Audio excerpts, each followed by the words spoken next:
taking a critical look at the gaming news of the week. This is Augmented Reality, Presented by the Triple S League.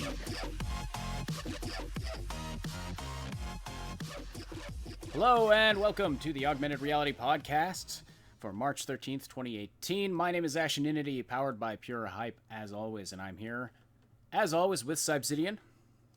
Hello, everybody. Hello. Yes, we've got some interesting stuff today. Hello to those of you who are already talking to us in chat, Max Mouse and Notional. Welcome. The news is really starting to pick up, and this always happens in March because you have the GDC like halfway through the little more than halfway through. So news just kind of like starts to pick up and then you have the GDC, and then from that moment to E3, it's like there's like maybe a quiet weekend once. And yeah, so this I'm looking forward to a lot of news over the next few days. But we've got some doozies today, like sheesh. Yes, and we've already got some opinions coming through in the chat about some of our main topics. So it's really awesome to see. So thank you so much. We will get to talking about those right away. If you're listening live, please say hello in the live chat. I can't even read my own script here. Please say hello in the live chat. Send us your questions and comments there as well. We'll read and respond to as many as we can throughout the podcast. And super chats and questions from sponsors, guaranteed to be read aloud as long as they conform to basic standards of human decency. So, first thing we're going to talk about today, just some very brief Cyberpunk 2077 news. There are some leaks coming, I hear. Yeah, us, the Mad Queen, Legacy Killer HD, a couple of Polish websites and some English websites as well. They have all have their ear to the ground, so to speak, and we chat with obviously we chat with a lot of those people that we just mentioned, and we're hearing some rumors that something big is coming. So we still have a leak that we've been sitting on for a very long time because for the most part we didn't think it was that huge, but we will cover that sometime soon. But on top of that, it seems that we're looking at having potentially a big, like something big being possibly like maybe like a planned leak like they did with the E3 stuff. So that's like official leaks from Projekt Red. Yeah, the leak from the leak about the E3 thing was an official leak because this was a leak that they shopped around because they shopped around to two sources and dropped that out, and of course they went with sources that were big and close to them and were in the print media. So I find that hilarious. It's we're looking for sources to leak our secretive information for us. Yeah, well, really all corporations that deal with public products on some level, shape, or form, they all do this. This is a common tactic to help establish, to basically like field test some stuff without actually coming out and officially announcing it. Like political groups do this all the time when it comes to their like trying to like shop their ideas to the public, and so obviously like tech companies, car companies, like all these companies do it. It's a very, very, very common practice. Just like celebrities with their sex tapes. But what happens when you start to shop it around is you start to get like, if it's something that doesn't come out right away, you always get these rumors bouncing around. So this is going to be really cool. Keep your update your search every day for Cyberpunk news and leaks. This big thing probably won't come from us, but we love you, CDPR. We love you. We always give you a fair shake. So, if you want to leak with us, that's fine. But if not, then, that's still really cool. Yes, this podcast, consider it a conduit for your leaks. So, yeah, it's just really interesting. We're starting to hear a lot of buzz. And because we can't confirm anything, obviously, we can't just go ratting off the top of our heads. Because the other thing they sometimes do is sometimes fake leaks are kind of buzzed about, so that they know who is actually doing the leaking in a studio. That's a thing too. Like that one famous bit from Game of Thrones where he did that. So yeah, it's speaking of Game of Thrones. Shocker! Here's a leak for you. Did you know the final season is going to have some big character deaths? I No. seriously, I need a bank of sound effects to play at times like this, like a dun dun dun. I read this today. I was like, you know, it's the final season. Like, I expect everybody except for maybe 2 or 3 people to die. Like, that's just the way it's gonna be. But you know, whatever. Is the final Um, season being directed by Josh Whedon by any chance, or no, he's pretty much out of work right now. That kind of sucks. But yeah, no. Anyways, moving on. Um, we've got some sad news in the modding world. Um, that the Fallout 3 Inside Fallout 4 mod has been canceled. They have been working on this for like 2 years, Hmm. and that just sucks. That they get 2 years into it and then they decide to cancel it.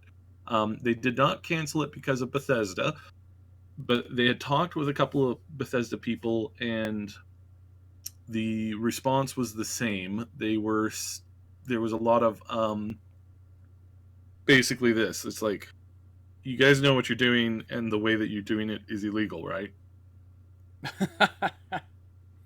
And you're aware that this is they legal? Just checking. they didn't shut them down yet, but it's something that they probably would have had to do, because you can't set a precedent by allowing some illegal things to go on and then not other illegal things.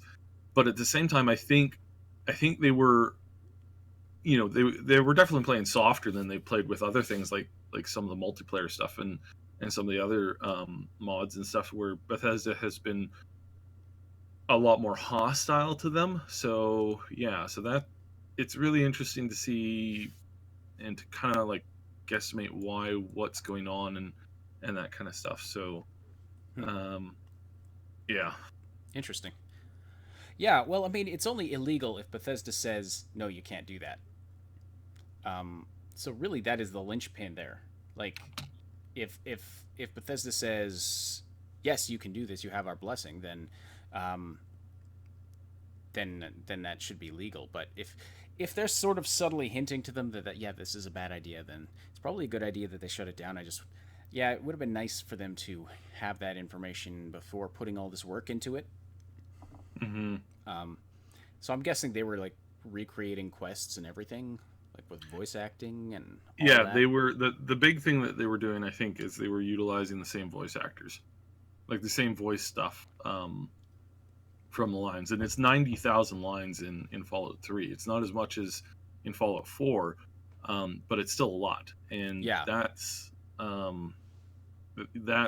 where it's like, ooh, you're playing with fire at that point, and that's not cool. That yeah, I can see why that's an issue. Riku Light is asking, why isn't there still the Fallout 4 New Vegas mod being developed? Probably for the same reasons. Yeah, that one you get into some more tricky things. So if you use any assets at all from Fallout New Vegas, then you immediately run into the risk that you are in fact using another company's work to mimic another company's work. And while it's the same license, there's some issues. You can make mods as long as you don't use any of the assets from the previous ones, or if you don't use any lines of code, which is going to be difficult because then you basically have to recode like traits from the ground up, which people have done. This is the amazing thing about modding, is that there's enough content. Like the cool thing about modding, especially in Skyrim and Fallout, is that the population creates more content than the developers do by like miles. it's really quite amazing that I mean, I've been playing Skyrim for like close to 3,000 hours, and I've probably I've only gone through the vanilla game once, and I kind of sped that along and like kind of like shortcutted a bunch of stuff just to get to the ending. Um, Ever since then, I've never played the game in vanilla format ever, and I never would, because it's like, why would you do that to yourself? It's like disgusting. It's like, You know, so that's like a third of a year, right? 3,000 hours. that's probably a little less than that actually. Probably like closer to like 2.5 or something like that. I'm And not. a I'm lot not of that knocking is it. like leaving. I'm not trying to. I'm not trying to shame you. Just saying that's quite a lot of time. Yeah, yeah, that's a lot. Well, I have days and days logged in Fallout 4, and some of that's from leaving it running in the background while I was doing other Yes. things. But Yeah, yeah. some of That's it's big from. on. Well, I we've done a that lot of happened projects too. in there, so yeah, exactly. So those of you commenting about the volume levels, hopefully it's better now. I think I've fixed it. Just let me know if there's further adjustments that need to be made there. All right, so let's get on to our main headline of the day, which is a new studio is in the works. A new studio is that is being founded and developed by a whole bunch of former employees from Bioware. So what's going on there? So this is there's so much to this, and we've created another video that'll kind of like document it a little bit. And as I've said before, I'm currently on an NDA list at BioWare, so I have to be careful about what I say. But a lot of this stuff is, I don't think, is connected to the NDA at all. I'm really positive on that. So here's a quick rundown. So this all happened. This all started to like hit the news like literally on Friday last week. And throughout the weekend, we have received rumors of more people leaving the studio. They haven't made any public announcements yet. We did see Drew Karpyshyn leave, and he has officially signed on as a freelance writer for this new company. Daniel Erickson, one of the heads at old BioWare, is the one who's essentially founding the studio. He's the director of the studio. Now, when did he leave Bioware? He left BioWare like a year and a half ago, 2 years ago, something like that. Okay, and he left. Yeah, he was left around in when the early things days, were, like the he Neverwinter Nights between era, him and between him and Drew, they've been around for a really long time. And then Drew has worked really closely with a guy named Hal Hood. Hal Hood is one of the main writers at the Austin studio, and he's the one who's been rumored to have jumped ship there. And then you have right now there's rumors. There's so many rumors going on right now that it's anywhere between like expect anywhere between 5 and 20 more high profile people to leave the two BioWare studios within the next 6 months or less. It could all come as a flood, or it could just be as they wrap up their work on Anthem, they start to take off. Which is, again, that's not abnormal that people leave after a major project. Like you in some cases, some studios lose as much as 30% of their staff every time they finish a project right before launch. So that's not abnormal. However, in the case of BioWare, a lot of these people have been at BioWare for a really long time, and the fact that this other studio, who's been created and built with a whole bunch of previous BioWare people, has started to form, we might see a sudden rush of people leaving the studio. And they've admitted themselves at this new studio, which is called Fogbank Entertainment, and we'll get to that in a minute as far as what that name means. They are leaving en masse.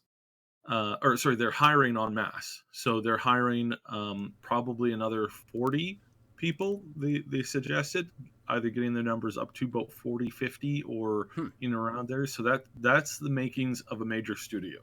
Yeah, absolutely. So when you're it looks like they have big your plans. first month, when your first month you're saying, we're hiring up to 40 people, that means that you're going for AAA stuff, because they're gonna get their core team done, and then once their core team is in place, they could end up hiring next to like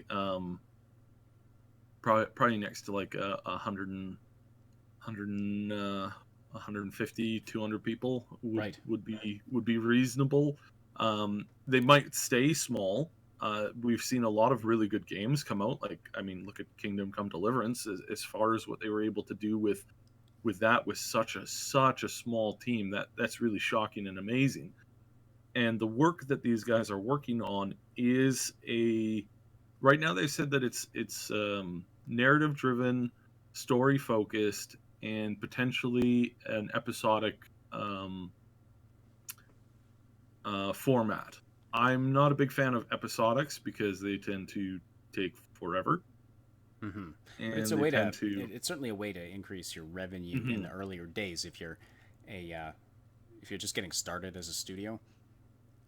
But Yeah, I'm so excited to see what they come up with because the I mean Bioware's just been plagued with problems having to do with management at EA especially. Well, that's pretty much the problem. mhm. Being owned and managed by EA is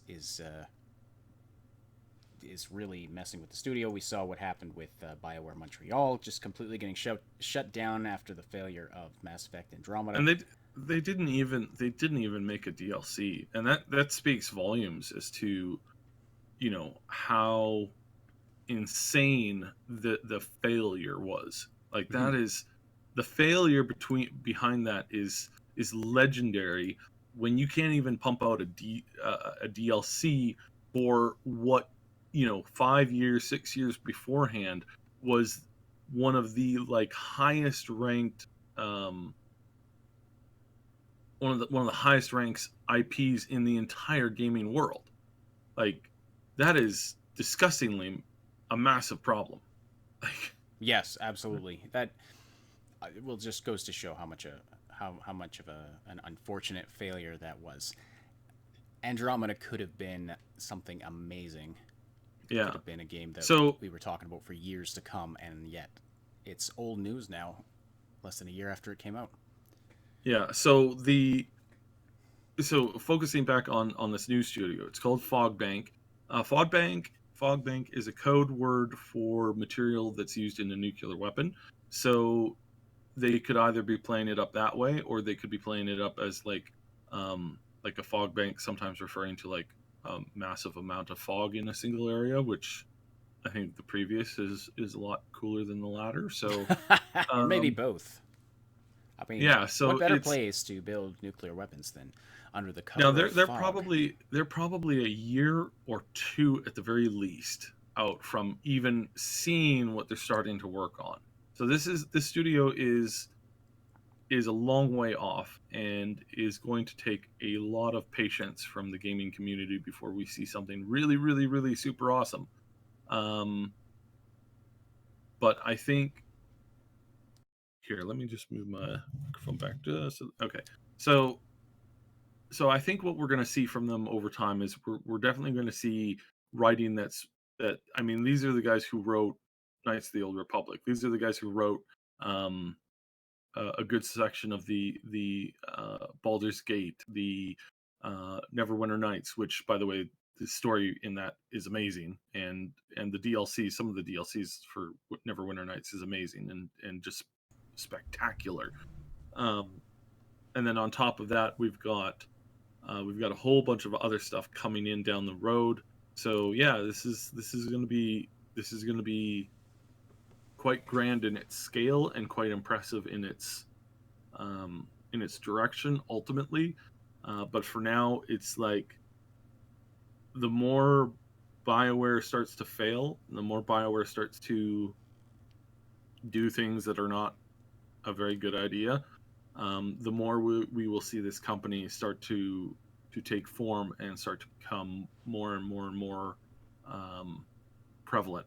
I think because I think every time BioWare has a big loss, I think we're going to see this company in particular grow. Their funding has been set quite well apparently, and then on top of their funding being like really really solid, apparently um, they have the freedom to do whatever they want essentially.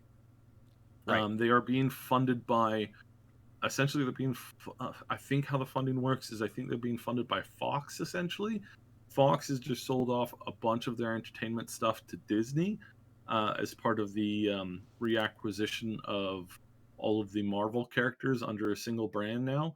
So that and I kind of mentioned that would affect gaming in the way that it would affect the some of the video game stuff that Fox is associated to.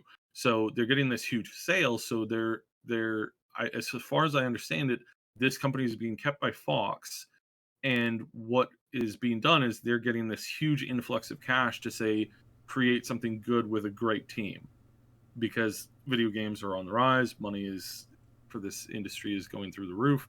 So yeah, I keep saying it's interesting. It's so fascinating. I love this kind of stuff. I just eat it up. It's amazing, and I'm really excited and hoping to see this is a massive company in like 3 or 4 years. Well, they definitely have the potential with having some of the top dogs from BioWare running and just being a part of this company. They know what it takes to make a good game. And it looks like they're going with kind of a model similar to what CD Projekt Red has done, where they, owning everything in-house. Although you said they are owned by Fox, but if they're being given a lot of freedom, a very long leash to do what they do, and if the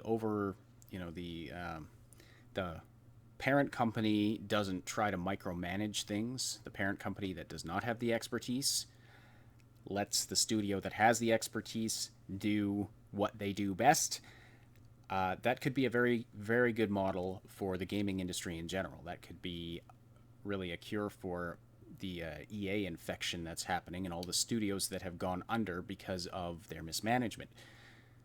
If you have that big money coming in, but have the freedom to create a great game because the developers are gamers themselves and are they're the one who talks too much. Sorry, that distracted me. That's funny. Sorry. Anyway, yeah. So that could be a cure for this problem that we see with studios who could put out a good game, really getting their hands tied by their overarching parent companies, et cetera, et cetera. We've talked that to death on many, many occasions, but it's worth mentioning here. And by the way, we love seeing everyone so active in the live chat. If you want to keep the conversation going after this live broadcast, we welcome you to join our Discord community. You can find a link in the description below. It's a place where you can chat with us. You can chat with other Triple S fans about all the things that we love to talk about. Games, movies, TV, all kinds of nerd stuff. Anything like that. It's all fair game. You can also meet people to game with, stay up to date about everything we're doing here at the Triple S League. Click the link below to join, and be sure to say hi to us in the welcome channel. Now, we had some comments about the new Fogbank Studio. Before we even started talking about it, people were putting their opinions in the chat here. So if you have any thoughts about this, please type them now. I'm going to go through some of them. Notional says, since Bioware is practically dead at this point, I'm really interested in the new company. Hope they will make a new Mass Effect type game. That would be fantastic. Yeah, I should mention about Bioware. So I know a lot of people in the studios, and I have to say this because this is really important. Anytime I talk to them, they reiterate this. They really feel that they've done a really good job with Anthem. They really, really feel that. It doesn't look like it from the outside, especially with all these high-profile people leaving, and with all of the issues that we've had in the past, and not to mention Andromeda, and it really doesn't look great when Mass Effect Andromeda being your last big thing has resulted in a studio closing, and then you're like, oh no, we got this. It doesn't look like that. It doesn't sound like that, and it's insulting for some people to assume that wound is not a serious one, and that wound is not something that people take seriously, or something that people have been insulted with greatly. Like, this is some serious stuff for gamers. Gamers are really, they cherish certain things and certain IPs, and when you when you spit on it, it doesn't look good. Now, yeah, we know that you necessarily weren't the one spitting on it, so to speak, but it takes like that. However, these are the same employees who saw that coming and who said that they were really worried about Mass Effect Andromeda, and these are the same people that said that they felt that the Mass Effect 3 ending was going to be not very good, and that these are the same people who said that Mass Effect 2 before it came out was going to be one of the greatest games you've ever played, which it was. So if I'm just trusting them based off of their reputation, then I gotta believe that the employees, the 90% of employees at the studio, are pouring their heart and soul into it and are doing a good job. However, that said, that's the same 90% of the people who put their heart and soul into Mass Effect 3, and although tech-wise it was a great game, ending-wise and writing, I mean, it fell short. So it depends on what you're looking at here, and if Anthem is not as story focused and is just game focused, then the potential for us getting a really, really good game is actually quite high. So, right, right now it's up in the air. It's definitely something that's the cause of quite a lot of concern for a lot of us. So, well, it is encouraging though to hear you say that the people you're talking to at BioWare are saying that they have a good feeling about it. So, I mean, we'll definitely be keeping our eye on it, and we'll definitely be taking a look at it when it comes out. Hopefully it makes up for the shortfall created by Mass Effect Andromeda. I think they've learned a lot, and EA has hopefully been learning their lesson. I really doubt that. But we've been kicking them where it hurts, in the coin purse, as it were. At this point, just sell out to Microsoft, please. Or do that, yes. And let's clear the slate of people who are in control of these horrible decisions, and bring in some brand new people. Because at this point, I think it's easier to start over than to try to keep fixing EA's leadership. It's just corporate greed. Now, Microsoft has been just as bad in the past, but at least they have more riding on it, right? Well, they have a fairly solid track record in the video game industry. The Xbox, not the greatest, but they do have an acceptable. Right, it's not like, I mean, yes, they've had their problems too. I'm not denying that, but they do at least seem to sort of read the room, as it were, when their fans give them feedback and say, wait a second, why do you think we want that? That's the dumbest thing we've ever heard of. They tend to listen. They really learned their lesson last time. So yes, yeah, absolutely. So Max Mouse says, I hope they release the original first 3 Mass Effect games soon, along with the free DLC, so they can get the franchise up again. That might be a decent way to reboot the franchise at some point. I imagine if they ever did that, it would probably be leading up to the release of a new game. Yeah. And I'm assuming you're talking about like a remastered release, because I mean, you can get the first 3 Mass Effect games. I think they're all on Steam. If they were to remaster it, that would actually be potentially a good idea, but it's a little unlikely at the moment. So yeah, it's it depends. It really depends. As far as Baldman Wynn is asking if Microsoft might buy out Valve, that is definitely never going to happen. Valve has. Gabe was quoted. So when he was asked about potentially being bought out by EA, Gabe said in a magazine interview, he said, and let's see if I can remember the quote perfectly as I can. He said that he'd rather have the company be disintegrated than to sell out to EA. And that's where it's like, I'd rather my company burn to the ground than to sell it to you bunch of piles of crap.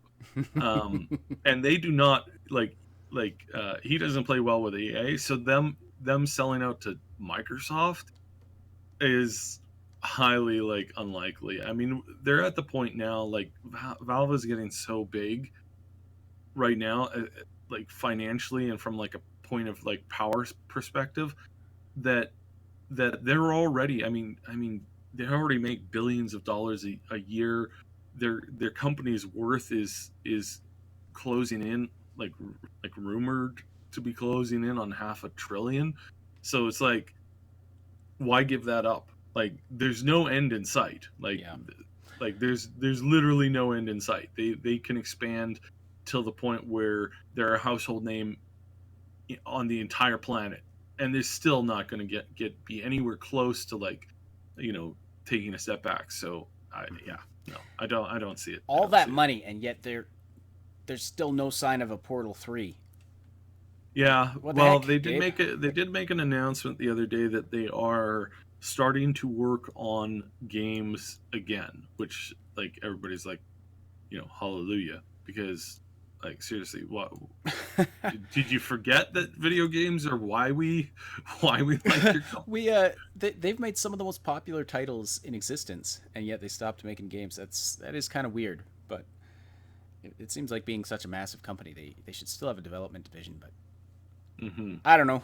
I don't own $1 billion business, so I really can't speak to that. But come on, Portal 3, let's go. Chop chop. I think they're at the point now where they probably just reboot the damn thing. Same thing with Firefly. Well, sure, sure. I mean, they can make a new Portal game would be awesome. Riku's saying, or a new Half-Life. Playing with fire there, buddy.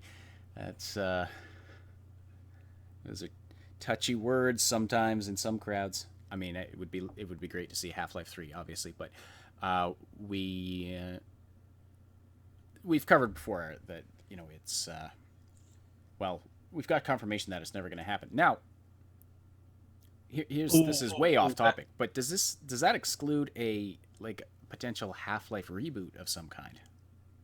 Yeah, well, that's what I'm saying, is they might reboot the entire series at this point.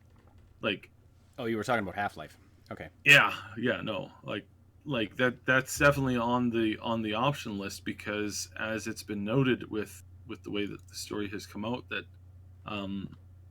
they're pretty much Half-Life 3's storyline was pretty much spoiled already. So true.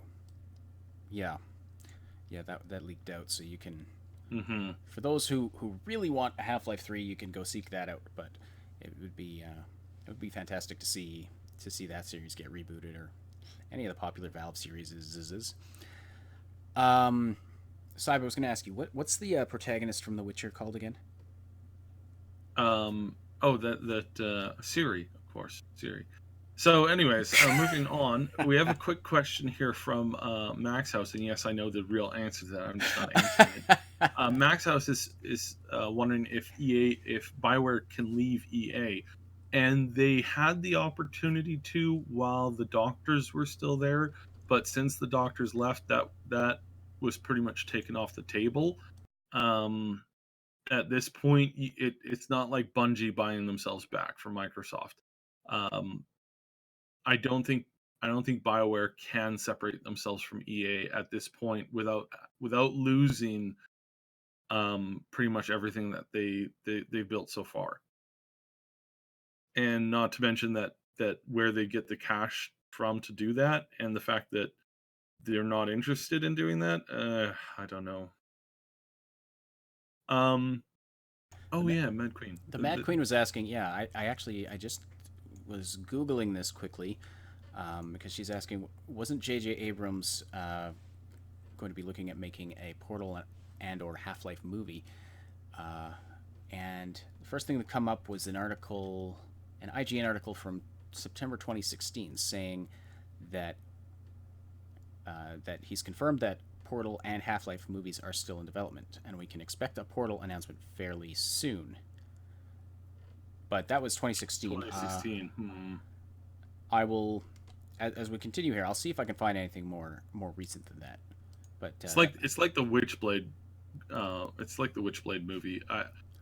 This movie was rumored. Then they said started production like 3 times, and then they just stopped each time. And it's like, I'm never gonna see that movie. I'm never gonna see a triple A version of that movie ever. This is heartbreaking. Is it so hard to like make liquid metal? And I mean, I thought we had that done a while ago. I don't know. Yeah, it's called you melt metal, and it's a liquid. So, Notional is asking, could they remake the ending of Mass Effect 3 by completely deleting it and making another one? I'm sure they could do that. The question is, would it be profitable? Yeah. And would it? Which is. But if they, you know what, if they did what our other chatter mentioned, if they re-released like a remastered version with a new ending for Mass Effect 3, I could see that being very, very popular. There's still talk about them making a movie about Mass Effect. So that's still an option, especially the way the Disney is currently taking the Star Wars thing. So the financial report came out the other day. It's not doing so good, guys. So the biggest thing is that the toy sales are down considerably. Movie sales are not where they were projecting them to be, even on the low end, which you're like, wait, didn't the last Disney movie do really great? Yeah, it did really great for about a week, and then it just stopped. Like it free fell at that point. Like they took that movie to China, and it did great for 3 days or 2 days, I think it was, and then nothing, and then nobody went to see it again, and they pulled it from the theaters because just wasn't doing good. And so yes, it had a great opening weekend, but when your entire income drops after your first weekend, it's like you can't keep doing that kind of stuff. So yeah, there's some very heavy problems right now in the Star Wars universe. So yeah, There's trouble in a galaxy far, far away. They should have known better than to kill Han Solo. and then I'm gonna make a claim right now. This Han Solo movie that they coming out this year, I think it's gonna have a great opening weekend, and then after that, I think it's gonna bomb pretty hard in as far as sales goes. I think a lot of people will like it. It does have a really great cast. I mean, the cast is really, really solid. Like a lot of those actors I have been wanting to see in a Star Wars movie or related to some kind of a sci-fi show for a really long time. I mean, these are some great people, some really core people. But I think the direction that they have of people leading this direction from the studio end has creatively really suffered. They haven't been getting their points across. They haven't been doing it so well. The cartoons have been doing better than the movies have, which is like on a popularity basis. So that's something where it's like, okay, well, clearly they have something going right there.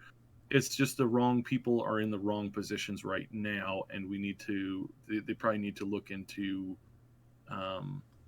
getting that fixed, like fixing who's doing what or who's leading what project. So we'll see. Anyways, done with that.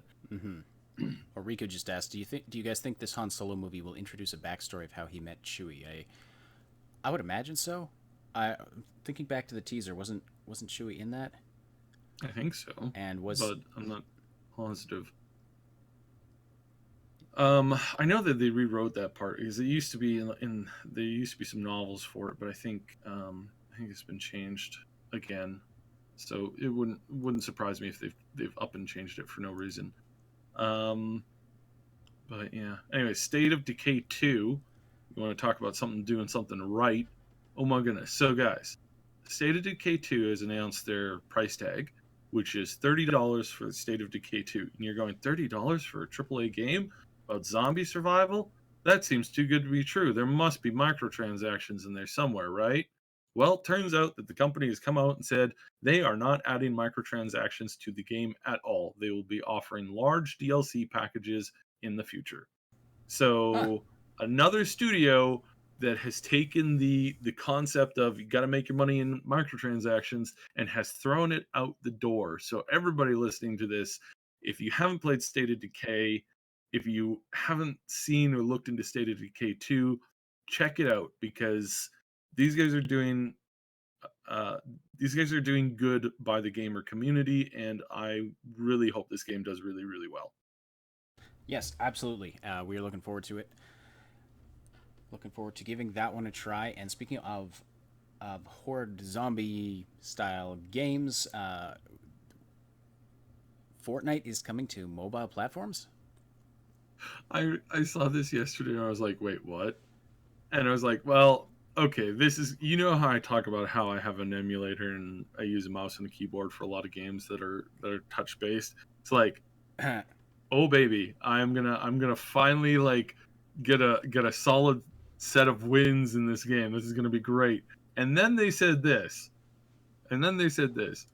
And they're going to combine everybody so that everybody playing on Xbox, PC, and mobile can all play in the same match. I'm like, really? Well, this is really interesting. This is a like, how do you even do that in mobile? Like, you can set up, all the different builds and all the different building things, and like jumping at the same time as you're building stuff, and then shooting while jumping while building things. It seems like it would be really difficult to control that on mobile. Yeah, you think? Yeah.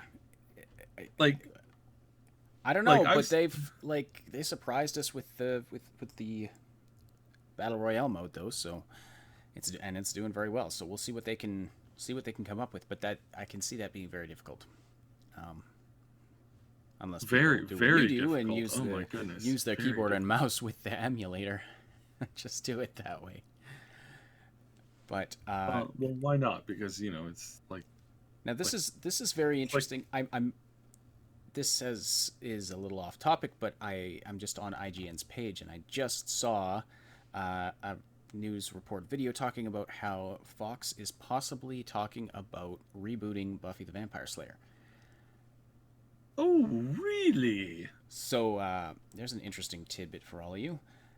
I guess it sounds like Joss Whedon has the final option about whether or not the series could possibly come back, or the IP in some way, shape, or form. From what I hear, his work options have been going a little downhill lately. So who knows? We might actually get to see that. That would be actually kind of interesting. I always wanted them to bring back Angel because I always hated how that series ended. Yeah, the last season of Angel was just amazing. The first one was a little shaky. The second one was really good. The third one was kind of starting to go downhill a little bit. It had some really amazing parts. Then the fourth season was like, gag me. But then the fifth season, the last season, was just like stellar beyond anything that you could imagine. It's like, wow, that's amazing. Like, just amazing. Like the tie-ins and the specials and the crossovers, and like, oh my goodness, that's like that's a dream team right there. That's a dream team. If they could if they could reboot that. I mean, the public has showed no signs of slowing down as far as like fantasy or vampires go, so I'm shocked that it's taken them this long to consider rebooting it, even to begin with. Like yeah.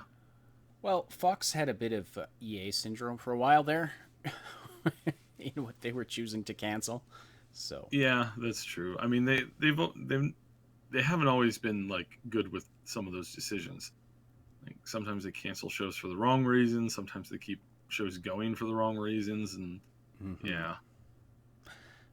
So Riku says, I still own the original State of Decay. Didn't really have that much fun. I think it was the real-time stuff that did it for me.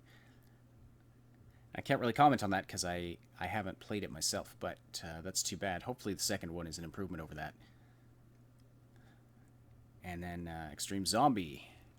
Doesn't make sense that State of Decay 2 has a collector's edition with no game. You mean that the game hasn't been released yet? Yeah, because do collector's editions... They often plan collector's editions prior to a game's release, do they not?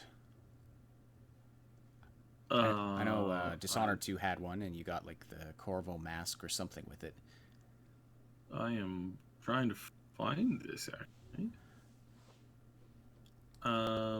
IGN just announced it. Actually, IGN just announced it today. That's the news article I was looking at when I saw the thing about the Buffy reboot. State of Decay 2 Collector's Edition unveiled, complete with zombie mask, thumb drive, and a human brain. Oh, game sold separately. I see. Okay, I get it now. Oh, so it doesn't actually come with the game? Okay, yeah, that is weird. That is absolutely bizarre to me. That's just buying paraphernalia. Like, why would they call that a collector's edition? That's not an edition of the game. Give me a break. Yeah, this is okay. Now I see where it's coming from. And yes, this is basically just buying like merchandise. Mm-hmm. So, I mean, I guess maybe it's not. Well, it's definitely kind of weird that they have that, and some people might make the mistake of just automatically buying that, thinking, oh, that's a pretty good deal for collector's edition, and then like week later it's like, wait a second. second. A human brain for? Like, where's the game? Yeah. So, okay, yeah, that's a little weird. That is a little bizarre. You would have thought that they would like fix that a little bit. That's okay. It's weird. They better write on there, game not included or something in big bold letters, or they're gonna have a lot of pissed off people. Yeah. And Mad Queen says, I think the market is oversaturated with zombie stuff. They don't know what to do anymore. That's true. They're so crazy. This. They're so crazy with zombie stuff that now they're selling collector's editions without the game included. That's how insane it's gotten. I keep thinking that the zombie thing is going to die out eventually, and it just keeps going. Like it's just and if it's not one take on it, it's like another like slightly altered take on it, like the what is that darn Netflix show called? What you mean, like well, there's The Walking Dead. Are you talking about that one with the zombie girl who I'm literally Santa talking about all of them. Clarita Diet. There's like all these things. But it's the Vampire Slayer thing. It's about vampires, but it's like turns out that there's a whole bunch of zombies in it too, and it's like, okay. It's like I thought this was about no, okay, zombies. Okay, that's cool, I guess. I mean, I guess they're kind of the same if you look at it that way, but well, Notional's got a point though. Zombies are undead, so it's going to live on forever.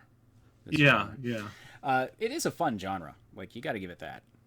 Endless monsters to kill, survival adventure. Ooh, that reminds me. It is. I picked up XCOM 2 when it was on sale. It was on sale really, really like 67% off. So yeah, picked up the expansion that came out just late last year, and oh my goodness, that's zombies again, but really, really fun. Like really, really fun. Was really impressed. If it's done well. I mean, sometimes, people try to reinvent a genre to make it more interesting.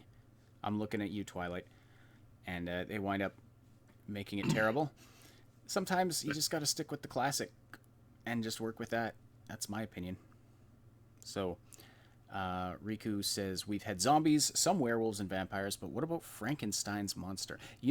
Doing a really atmospheric sort of epic is not the word I'm looking for, but doing like a timepiece, a game set, doing a game about the actual original story about Frankenstein's Monster would be fascinating if it was like a really, really narrative driven story, sort of first person. There's been a few of them, and the original still holds really good water. So, like really really good water. Like it's like tops. Yeah, It's a good story. It's I haven't read it in forever, but yeah, I it's one of those old classics that I remember really enjoying reading.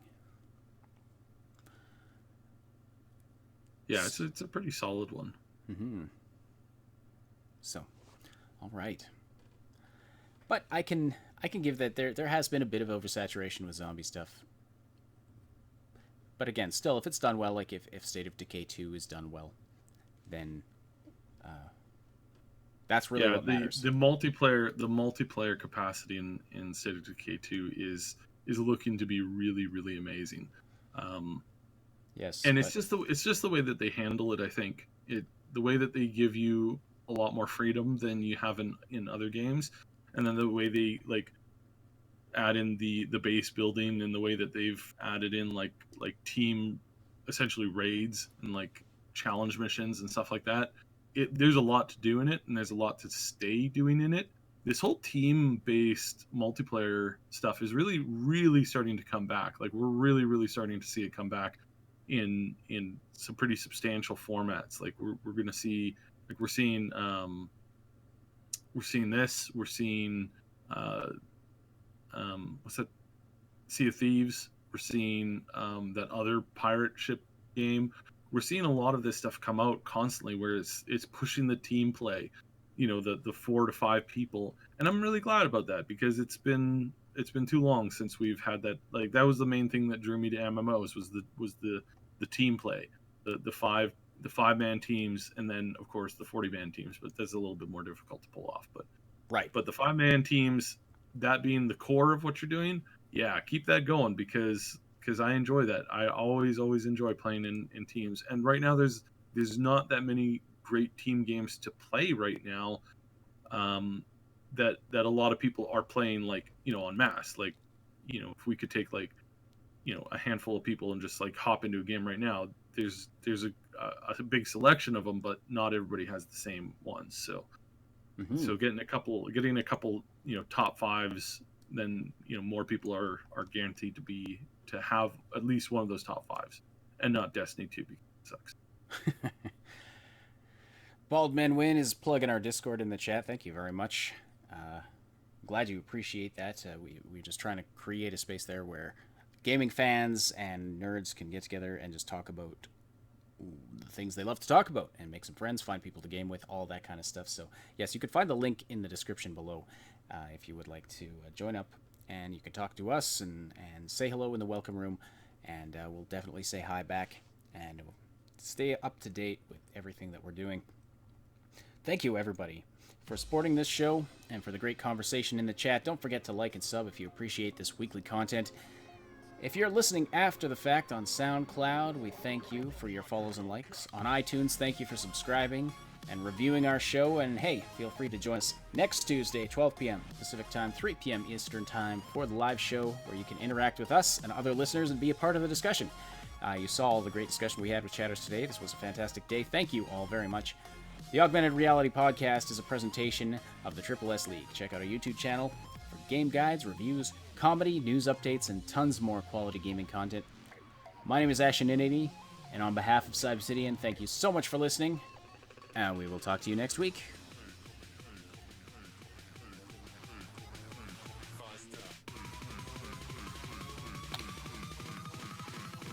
Like a Hellcat.